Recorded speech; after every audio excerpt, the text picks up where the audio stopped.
Bonjour à tous, Armel Ngando, fondateur de www.titmimor.fr, qui est un site spécialisé dans le transfert de compétences en administration, système, réseau et sécurité. Pour ceux qui sont intéressés, n'hésitez pas à aller jeter un coup d'œil sur ce site.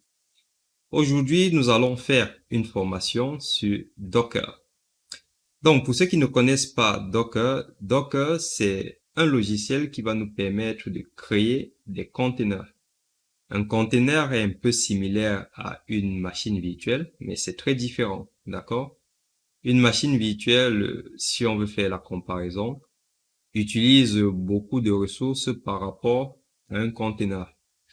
Pourquoi j'ai choisi de faire cette formation en 2021? Pourtant, Docker existe depuis 2013 et qu'il y a déjà eu beaucoup de formations dessus, que beaucoup de blogs en parlent, etc.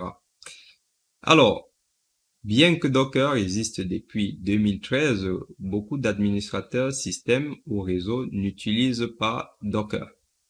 Pourquoi? Parce que Docker reste une solution comme tant d'autres solutions que beaucoup d'administrateurs ne sont pas obligés d'utiliser en entreprise. Vous savez, il existe beaucoup de solutions dans notre métier.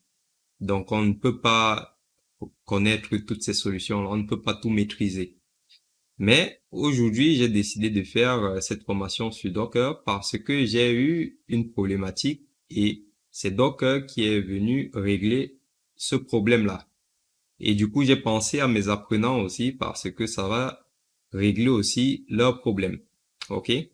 Donc, cette formation n'est pas consacrée pour être DevOps. Après, ceux qui veulent commencer par Docker pour finir DevOps, vous pouvez à travers cette formation-là.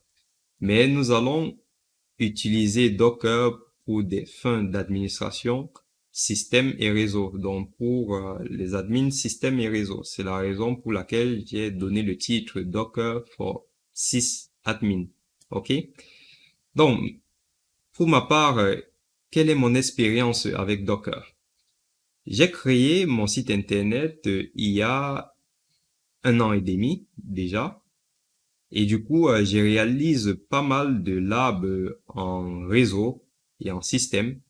Donc Windows Server, je réalise avec VirtualBox ou VMware Workstation ou EXXC.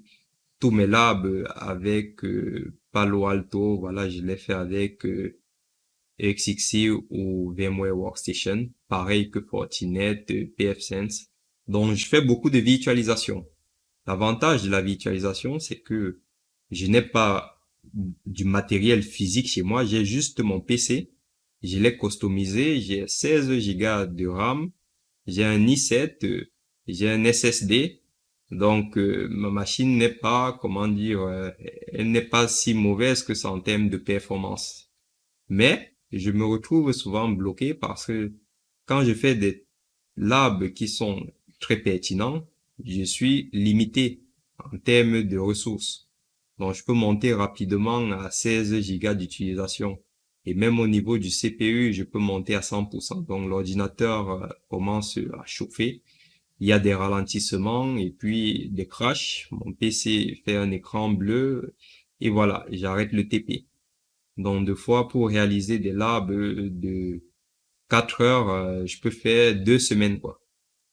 Voilà les problématiques auxquelles j'ai été confronté.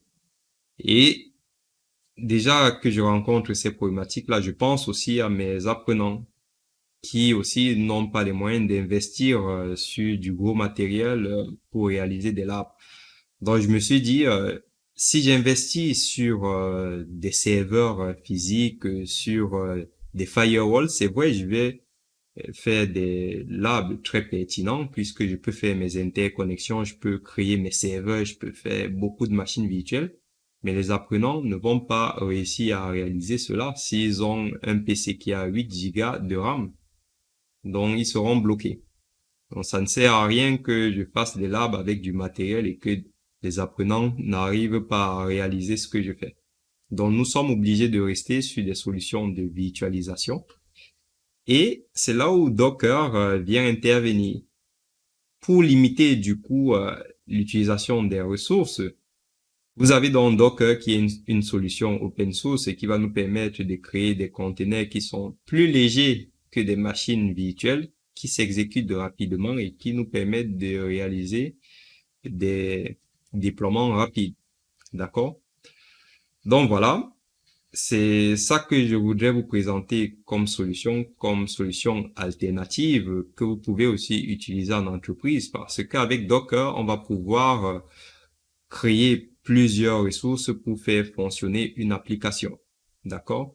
Donc, pour conclure, ce que vous devez retenir, c'est que si vous cherchez une solution qui va vous aider dans votre auto-formation, ou si vous cherchez une solution que vous voulez proposer à une entreprise pour faire des économies sur le matériel, donc une solution qui est rapide, facile à déployer, légère, Docker est une bonne solution.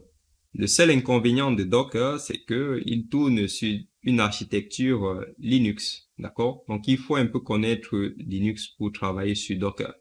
Mais, voilà, vous faites de l'auto-formation, vous avez le temps pour vous former. Pour ma part, lancez-vous sur Docker, d'accord? Donc, je vous remercie d'avoir suivi cette petite vidéo. Je vous dis à tout de suite pour la présentation de Docker. Merci.